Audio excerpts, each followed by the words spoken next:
Hey guys, well I'm finally back from my vacation. It was wonderful. I did pretty much nothing the whole time, and I gotta say I'm quite excited to be home and back at my shop. I was a little bit freaked out and paranoid that while I was gone someone was gonna just come and ransack my shop and steal all my tools, but that didn't happen, thank God. I wasn't too worried because I had a friend that was using the shop off and on while I was gone. So my only concern is, did he leave my shop as clean or hopefully cleaner than when he found it? Because that's just good shop etiquette. If you ever use another person's shop, you always leave it just as you found it or even better. That's just the rule. If you want to be able to use other people's shops, you clean up after yourself and do a little bit extra. So let's see if my buddy Nate has good shop etiquette. Well, from what I can tell, he's done a good job, swept the floor, hasn't messed with any of my stuff. It's actually so clean in here, I don't even know if my friend actually came and worked, but I think he did because, well, he just left me a little present up here. Isn't that sweet? There's a reason why I call you Nate Dog. Because you are a dirty dog, Nate. Dirty, dirty, dirty. Oh, I gotta say, I had a good chuckle when I came into a big wooden cock hanging off my beam there. But hey, that's what friends are for. I would expect nothing less. Well, I could actually do without big wood penises hanging off my stuff, but it's good for a laugh.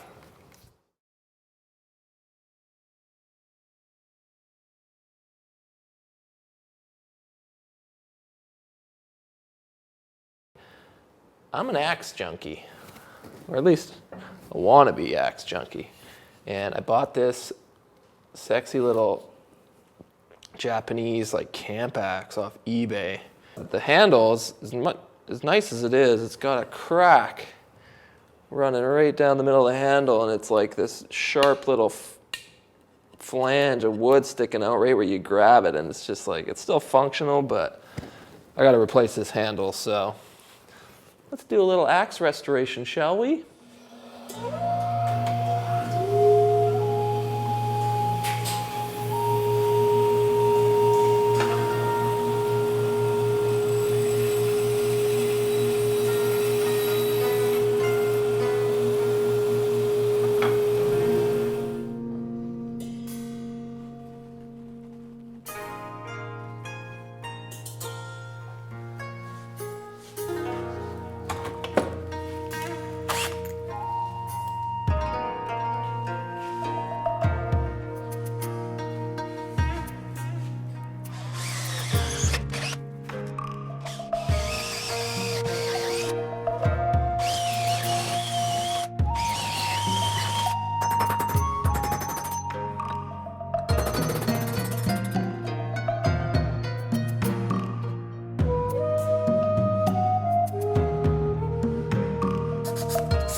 I just use an old sanding disc and it cleans up the steel pretty nice.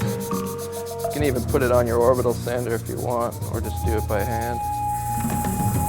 From the file and the sanding disc wheel here, this takes off all the rust. Does the majority of the work, and this gives it a just more natural look.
So, as it turns out, I'm not very well versed on mounting an axe head, especially to a Japanese axe. I don't know if you can see it here, but when I pounded in this wedge here, I was thinking about doing two kerfs closer to the front and the back of the throat and wedging it out from each side, but I thought, I might weaken the head, so I tried to just go from the middle. Used a wood wedge and that thing broke off because it's just too much wood to try and spread that way. So I used a metal wedge, which kind of did the trick, but there was still a bit of a gap here. And the wedge, when I forced it in, I don't know if you can see it, but there's a little hairline crack starting to go down the handle, which is not good. So, yeah, you can see it better on that side. And then when I went and split some wood and chopped through a log, the head, because there was a tiny gap on the back here, the head kind of reefed forward because, you know, just the pressure from the way the blade wants to sit. So I'm just going to buck this thing off right here, shorten it a bit, and reset this head.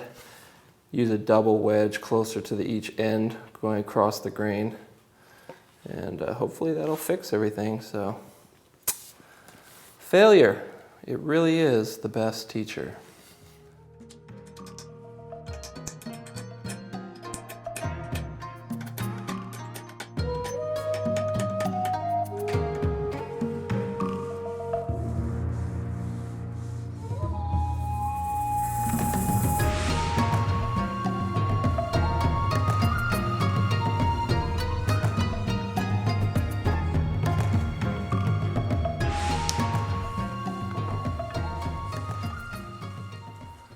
All right, so I hope you enjoyed that video. If you did, please give it a like.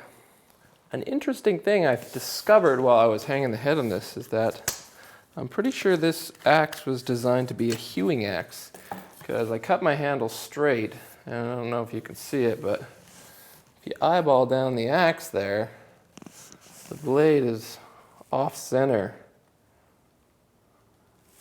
so that it's cutting more on this one face right here. It's almost flush with this side of the handle, skewed kind of like a hewing axe would be, so the handle's offset so your knuckles don't hit the log when you're hewing the side of the log. So this axe head was either intended to be a hewing axe, or the Japanese guy that forged this thing was drinking a little too much sake the night before work, you know? Because when you look at the top of the axe head, you can clearly see that the eye of the axe head is skewed, and it's not something a professional blacksmith would typically overlook when forging an axe, because it's kind of like one of the most important things. So now I've got a cool little Japanese hewing hatchet. Make sure you check out my website and tool store, where you can see a lot of the tools that I've used in this video for sale. And for those of you guys that are not aware of the Axe Junkie Facebook page, I post a link in the description below. So if you want to go and join that group because you just love axes so much, feel free to follow that link and check it out. Some good axe porn, pretty much. It's just an axe porn Facebook page. Until next time, samurai out. You know, Nate, the more I look at this big cock hanging here, I really am starting to appreciate the artistic value. I really think it's time you head in a new direction with your career. It takes a special talent to get thousands and thousands of men to just stare at a wood penis on their computer screen. Some might not see it as art, but if they're honest with themselves, it's too hard to look away, really. I would suggest in future pieces, though, that you use a hardwood. It tends to stand up a little better over time. Also, your proportions seem to be a little bit off. It's like, it seems like you got a little excited on the balls, you know, as they're a little bit oversized. And it seems like you ran out of board once you got to the head there, because that head is lacking. I feel sorry for a guy with a head like that. Ugh. But I will give you extra points for the pubic hair and the veins. It really adds an element of realism. It's very surreal. It strikes a chord deep inside you, you know?